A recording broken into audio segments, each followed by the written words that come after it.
Get this and get it straight. Crime is a sucker's road, and those who travel it wind up in the gut of the prison or the grave. It happened in a place called Bay City, where I was unwelcome to a fat fry cook with a secret and a dapper gambler.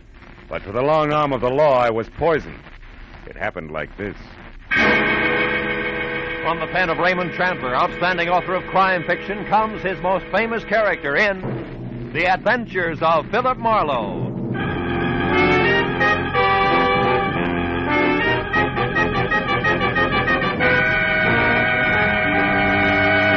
Now, with Gerald Moore starred as Philip Marlowe, we bring you tonight's exciting story, The Long Arm.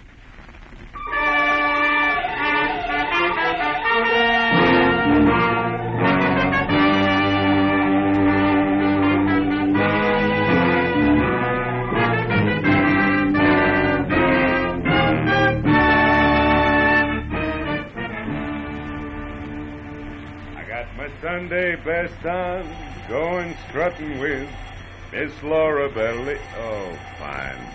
Every time I take a shower, I've never seen it. All right. Okay.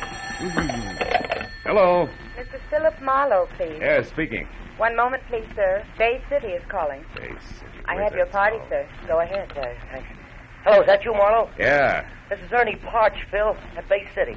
Parch? Yeah, you remember me, don't you? No, I can't see. Oh, yeah, Ernie Parch. You're the guy who saved my life when the Bay City law left me beat up and bleeding all over the city dump, right? Yeah, that's it. Oh, yeah. Marlowe, please, listen. What? I'm in an awful jam. Like what? I just got out of jail yesterday. A year and a day. Jail, Ernie? Yes. A very neat frame, Phil, but Oh? not half as neat as the one they're trying to hang on me now. This one's worse. You remember my wife, don't you? Grace, tall, blonde. Yeah. What about her? She's dead, Marlowe. Oh, no. She was murdered. They're going to try to pin it on me. You'll come right away, huh? Well, look, Ernie, I'm poisoned in Bay City. You know that. But please. Rake Thurman would give a year's pay just to watch me break an arm. 5 if I drown. But, Marlowe, you don't know it was Thurman who had you messed up for sticking your nose into Bay City politics? No, but I can sure second guess it. It was tough cop tactics all the way. And you mean you won't help me? Yeah, well, Ernie, really, I'm sorry, kid, but you better get yourself an honest lawyer In Bay City? You know better than that, Phil. Who'd have the guts to knock heads with the police in this town? Especially when they got a custom-tailored pigeon like me standing by with one wing already clipped. Phil, I tell you, it looks like I murdered Grace. Yeah, now look, kid. Phil, I saved your life once. Okay. What's your address, Ernie? It's 38 Orlando Drive.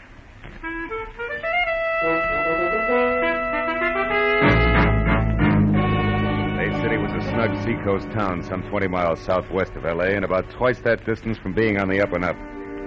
Its string of gambling houses were politely winked at by some elements of the law, and its gamblers, in turn, politely winked back, while the folding money passed from sucker to slicker to crooked cop. But Bay City also was home to a lot of honest fishermen, retired real estate brokers, and another element of the law, good cops.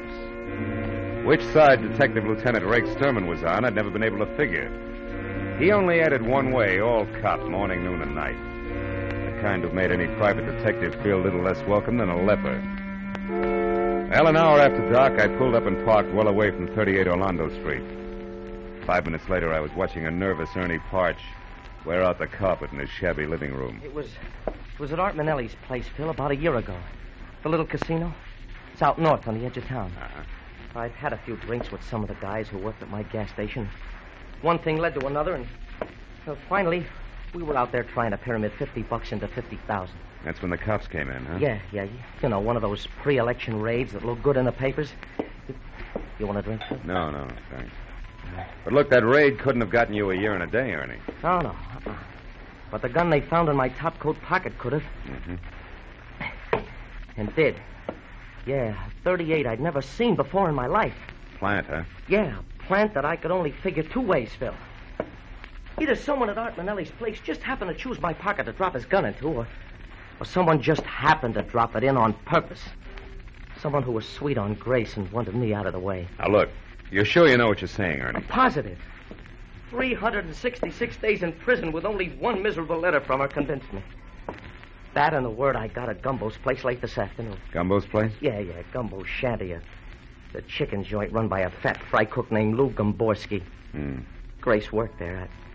I stopped in just before I ran into Lieutenant Rake Sturman. Wait a minute. What do you mean ran into Sturman? What happened? Well, Phil, I was on the street getting into my sedan, you see? Yeah. I picked it up from a guy who was using it while I was away.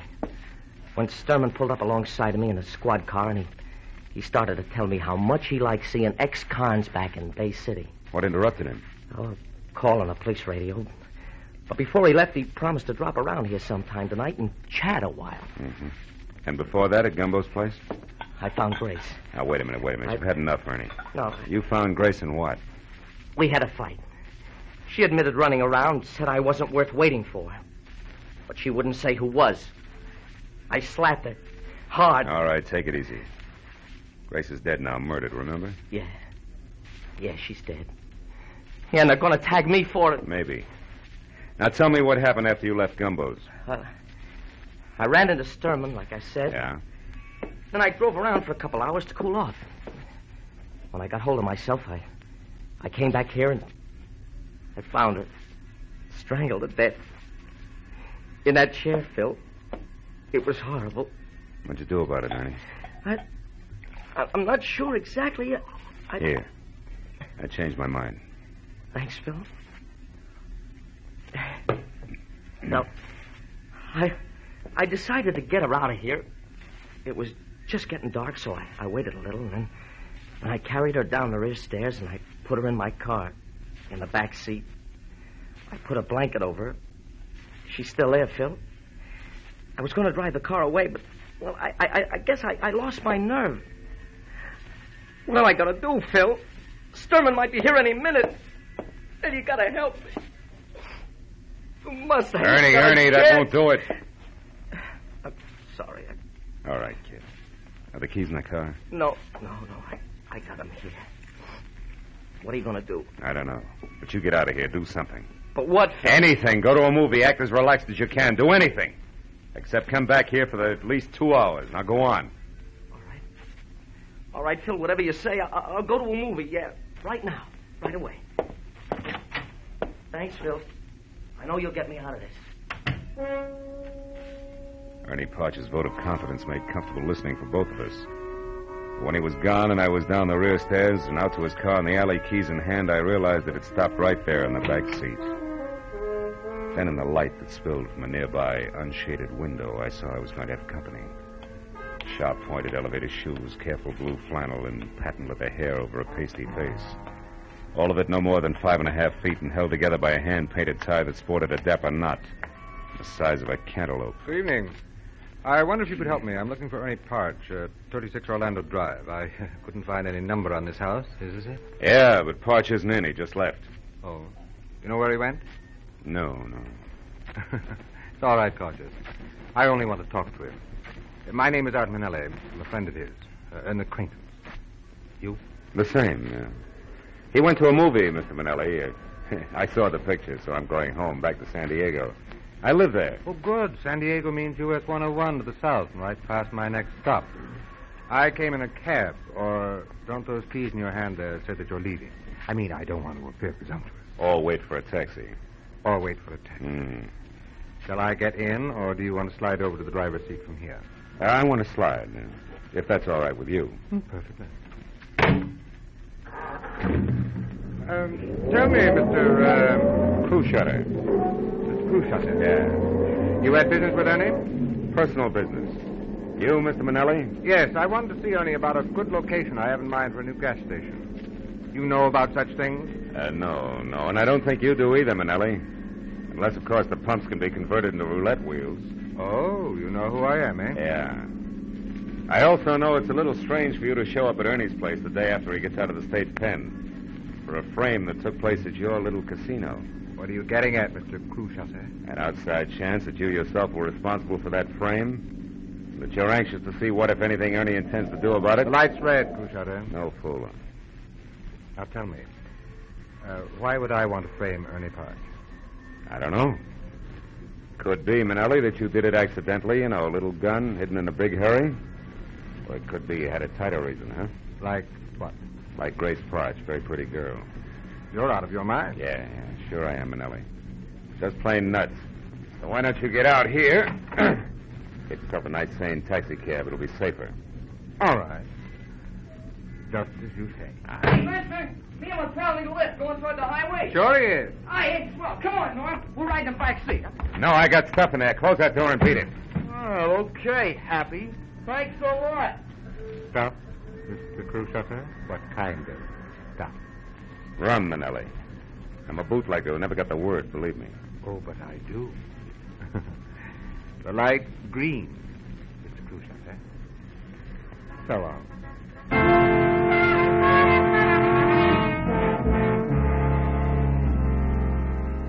I went 3 short blocks and I got out of the traffic and drove as far back toward Orlando Street as a vacant lot that was only a block away from Ernie's. Thereafter, I wiped the wheel, the gear shift, everything else I'd touched clean of prints. I left the sedan as is and walked back to where I'd originally parked my own car. Behind the wheel of my coupe, I spent the next 20 minutes finding Gumbo's shanty where Grace Park and Daddy Longlegs, standing knee-deep in the Pacific Ocean, encircled at the waist by an imitation ship's deck for summertime outdoor eating. A gangplank led up from the street level, and when I'd gone about half the length of it, I saw something at the door ahead, shaped like a bowling pin, topped by a chef's hat, and encompassed by 1.5 yards of Hickok belt that said, "This had to be Fat Fry Cook Lou Gomborski." He was turning the reversible sign from open to closed. Sorry, mister, I'm closing early tonight. Food's all gone. Oh, then how about a drink? I only want a quick shot, Gumbo. Gumbo? You're a stranger here. How you know the name? Well, it's written overhead in 4-foot letters. I keep my eyes open. Okay. Go on in. Make it fast. I want to hit the hay. Oh. You live here? Yeah. What do you want? Scott. Anything with it? Little information? Oh.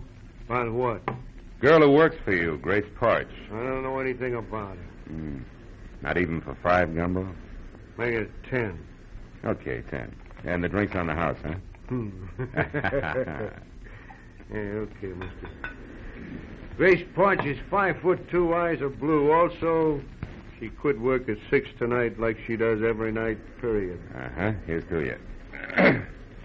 Now, tell me, where's she been going while Ernie's been in stir? For another 10? Yeah, for another 10.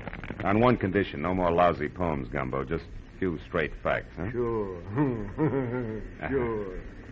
Another drink? No. Facts first. Where's she been hanging around? A little casino. Oh, it's Manelli's joint, huh? Yeah, Manelli's place, where a lot of people hang around. What is it? What are you staring at, Gumbo? The window, I thought I saw someone out there on a deck looking in. Probably seagulls. Forget it. Now, look, I'd like to know... Sure, it is someone getting away in a car. Oh, any idea who it was? Huh? I said any I idea... heard you. Now, go on home, mister. Get out of here. Take it easy, big guy. You got $20. Give it. Yeah. Here's your lousy $20 and the drinks on the house, and good night. After one question. The guy in that car that just took off, was it Manelli? I'll repeat myself. Good night, mister. Okay. We'll let it go at good night, Gumbo, but just for now. I wasn't going to get any more out of Gumbo, so I went back to my car, pointed it north toward the edge of town in the little casino where I figured I might get a lead on Manelli's whereabouts. But 30 minutes later, when I was there out of my car and standing in front of what looked like an oversized concrete blockhouse alone in a parking lot the size of the Coliseum, I figured different. A huge sign out front read, "Closed for alterations, will reopen soon, bigger and better than ever." Gambling in Bay City was obviously on the QT like an artillery barrage.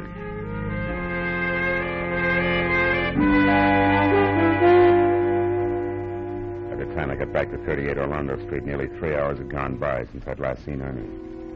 As I started up the steps toward the light in his living room, I wasn't happy over the lack of information I had for him. But when I opened the door and saw what was waiting for me, that didn't matter. In one huge, beefy, freckled hand, there was the usual police department .38 revolver. Hello, kid. The ice-cold gray eyes, the thick, broken nose, the nasty curl of the lips, all belonged to Bay City's toughest homicide detective, Lieutenant Rake Sterling. Hello, Marlowe. I've been waiting for you too long, kid. Why, I would have baked a little cake if I knew I was going to have this much time. Where's Ernie Parch, Thurman? He's under arrest, kid. We found his wife's body. He's under arrest for murder. You know what else, kid? No, what else, kid? So are you.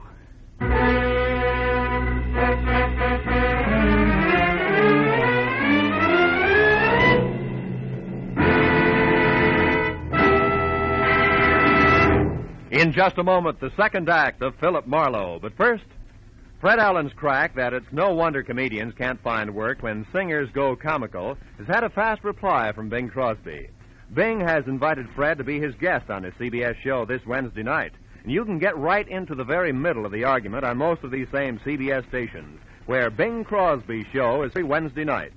Be sure to hear Fred Allen's visit to Bing's show this Wednesday, following Groucho Marx and You Bet Your Life.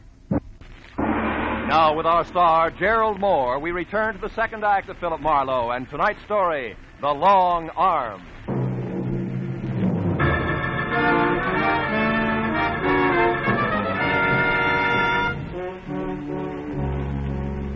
As Lieutenant Sturman moved toward me, he curled the thick fingers of his left hand into a fist. I braced myself, but the blow never came. Instead, he shoved his face up close to mine, and his mouth twisted into a one-sided grin that was as full of fun as a set of thumb screws. Well, you finally came through for me, didn't you, kid? I don't know what you're talking about. I've been waiting a long, long time for you to pull something in my town, Marlowe, where you can't run back across the line and hide behind the skirts of your cop friends over in L.A. You're having yourself a pipe dream, Sturman. Lieutenant Sturman! And don't forget it. Real sorry, officer. Now, do you mind explaining what this is all about? It's one of my rights as a citizen, you know, even in Bay City. As far as I'm concerned, killers ain't got any rights. Now tell me you had nothing to do with Grace Parch's murder, so I can tell you why you're a stinking liar, private detective. I suppose private detectives have no rights either, huh? None. Ah. We found the girl's body in a car parked at a vacant lot, and somebody overlooked a couple of fingerprints, which I'm going to match up with yours, Marlowe. How come you're so sure? Because we pulled Ernie Parch out of the movies 5 minutes after we found his wife. And jailbirds sing in Bay City, Marlowe. We don't horse around with them. Come on, let's go. Wait a minute. Boy, you pushed too far on the wrong track. There's an angle here you ought to know about. There's always an angle with you, ain't there, bright boy? Yeah, but you're going to like this one. First in that car you're so proud of, you're going to find prints from one Art Manelli. Gambler? That's right. One who stays in operation when everybody else in Bay City is closed up. You better find out whose toes you're stepping on down at City Hall before you find out. We got problems in our town, Peter, but that's not one of them. Now, if you got something intelligent to offer, spill it. Without wisecracks. All right. Ernie Parch was framed a year ago in Manelli's joint. No doubt on Manelli's orders. Why? Because Grace Parch was a pretty girl with the end for gamblers. That's why. All the time Ernie was in the cooler, she was running down to Manelli's place, and I got a witness to prove it. She also makes her the kind of little cheat tramp that gets out of hand. Go on, did... Manelli showed up here tonight with no satisfactory reason for it. What's more, you warned Ernie Parch just this afternoon that you were keeping an eye on him. Even if he wanted to kill his wife, he's not stupid enough to have done it tonight. But from Manelli's standpoint, it was a perfect time, you see, because you guys would go for it just exactly as you have. So you think we're stupid? Now, look. I know you got no use for me, Stone. But you're a cop, after all. And as long as somebody's got to take the rap, it might as well be the right guy. You know what, sweetheart? What? Your fairy story makes average listening. Just average, nothing else. Now get going!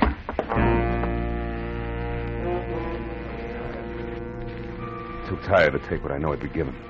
Once Rafe Sturman got me inside the Bay City headquarters, I made my decision fast. There were 3 steps in the front porch to the wall, and he was right behind me. I took the first 2, then turned and grabbed. He sailed over my shoulder, and I heard him land flat on his back on the sidewalk as I rounded the corner of the house. I crossed the backyard, bolted the fence, and put 100 yards of alley between us before I even stopped to think. Then I went back to my car, drove down to the water again in Gomborski's chicken shanty. The place was dark and locked up tight. I went around to the back where his living quarters were and listened. A crocodile slithering over the floor inside would have made the same sound. I pushed the door open and went in. It was Gomborski, all right, but you couldn't tell it from his face. That had been worked over long and hard by an expert.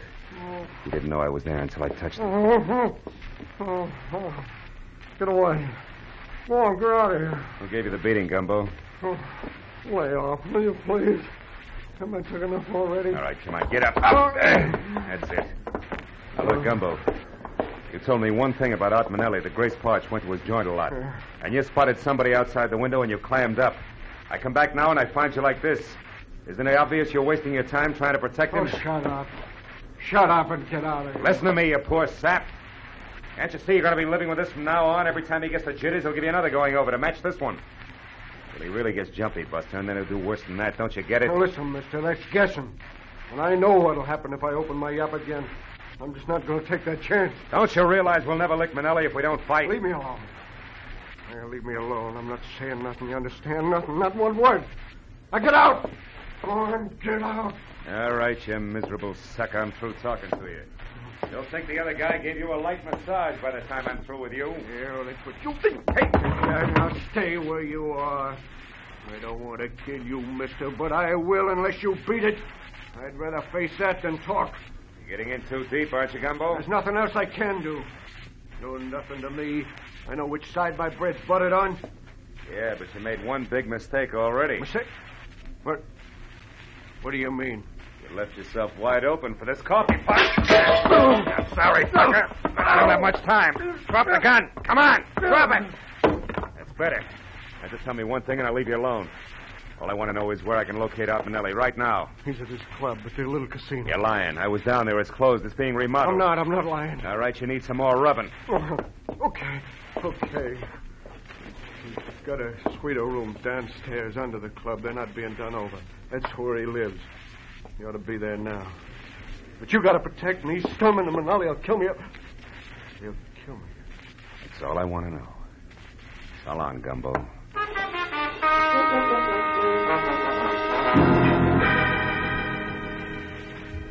At the first phone booth I came to, I stopped, looked up a Bay City number, and made a call, which took 5 minutes. Then I went on to the little casino. I parked on a side street, then went down the ramp to the underground garage in the rear. There was a door between two ornate bronze urns, Alibaba size, and I started toward it. But on a hunch, I stopped and studied the decoration on one of the urns. I finally found it. A small hole in the side. I took my handkerchief out and stuffed it into the hole. From somewhere inside the apartment, I heard a chime ring. I got my gun out, then tried the door, and it opened. Into a long, lush hallway draped at the far end with a heavy gold curtain. I waded through a green carpet deep enough to mow, up to the curtain and pulled it aside. Manelli sat at a wide, glossy desk, methodically filing his nails. His eyes staring straight at me. You got this far. Come on in. Don't tell me you're all alone here, Manelli. No, I got 500 dancing girls, smart guy. What's on your mind? You act like you were expecting me. I knew somebody was coming. There's an electric eye on those brass jugs over the door. Anybody passes, it rings that chime there. Satisfied? Now, what's with the gun? Put it away. In a minute, maybe. Seen Lieutenant Sturman tonight? Why? Should I? You've been rubbing elbows with homicide. I didn't kill anybody. No, I guess you didn't.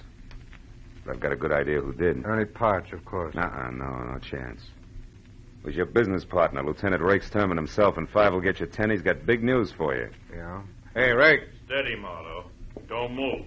Well, look what crawled out of the woodwork. I'll get his gun, Rake. Sit down, Manelli. I'll take it myself. Yeah, that's better. Now, don't budge, either one of you. Wait a minute. What is this? Shut up. You said you killed Grace Parch, but you were in love with her. We used to meet her right here in this room. Yeah, that was before she found out a couple of things and began to put the pressure on me. We got in a beef today, and I lost my head. Now, shut up. Okay, Marlowe.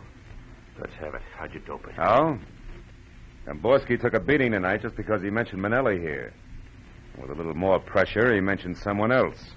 You, Sturman. And why would you shut Gamborski up about Manelli unless you and Manelli were connected?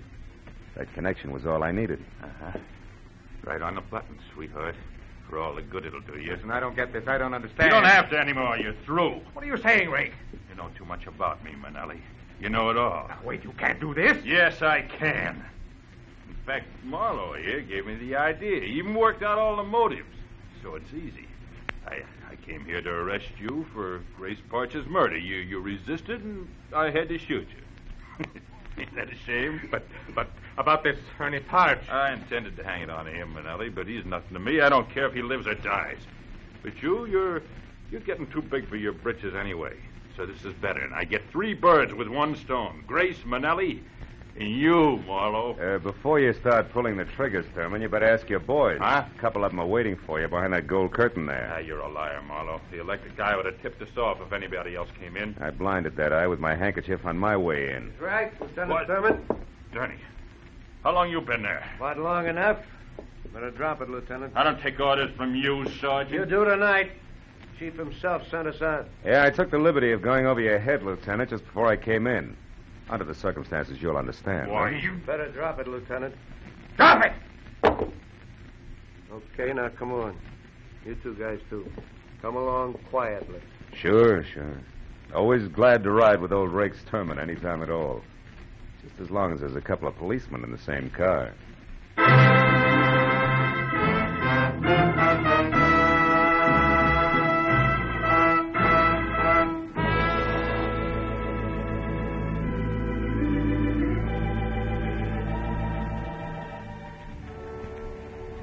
Before it was all over in the Bay City, police headquarters, everybody from the mayor to the dog catcher had put his 2 cents in.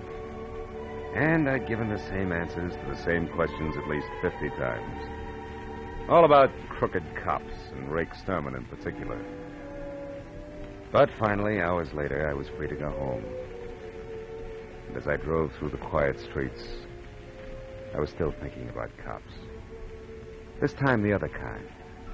The underpaid, overworked cops that pound the city's sidewalks day and night. You know the guys who do everything from telling kids the way to the grocery store to untangling the rush hour traffic.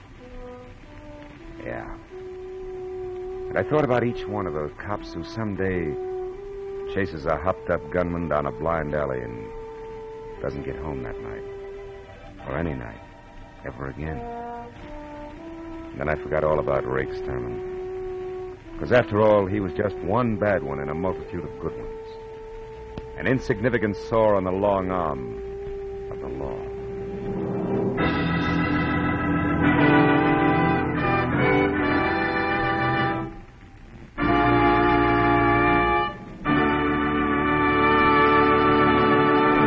The Adventures of Philip Marlowe, bringing you Raymond Chandler's most famous character, star Gerald Moore, are produced and directed by Norman MacDonald and are written for radio by Robert Mitchell and Gene Levitt. Featured in the cast were Barney Phillips, Ted Osborne, Sidney Miller, Tom Tully, and Bert Holland. The special music is composed and conducted by Richard Arant.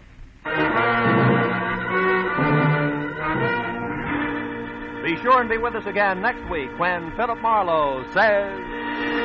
It could have been perfect. Snowbound in a mountain lodge with a girl who was falling in love. But also present were a widow sick with rage, a bitter old woman, and a jealous man. All with reason to hate me more than anyone else in the world.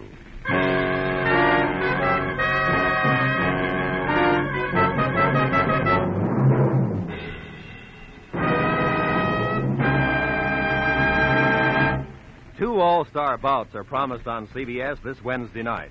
Bing Crosby faces Fred Allen across the CBS mic to battle it out on who's funnier, singers or comedians. And in the second attraction, Gracie Allen and a smashed fender team up against not-so-gorgeous George Burns and a guilty conscience.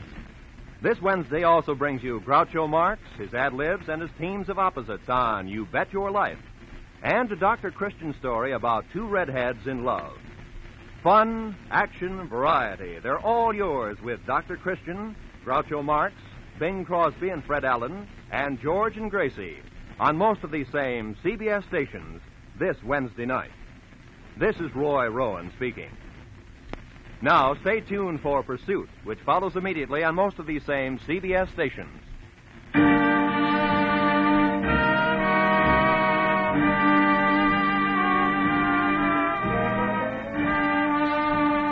This is CBS, where Wednesday night is Bing Crosby night, the Columbia Broadcasting System.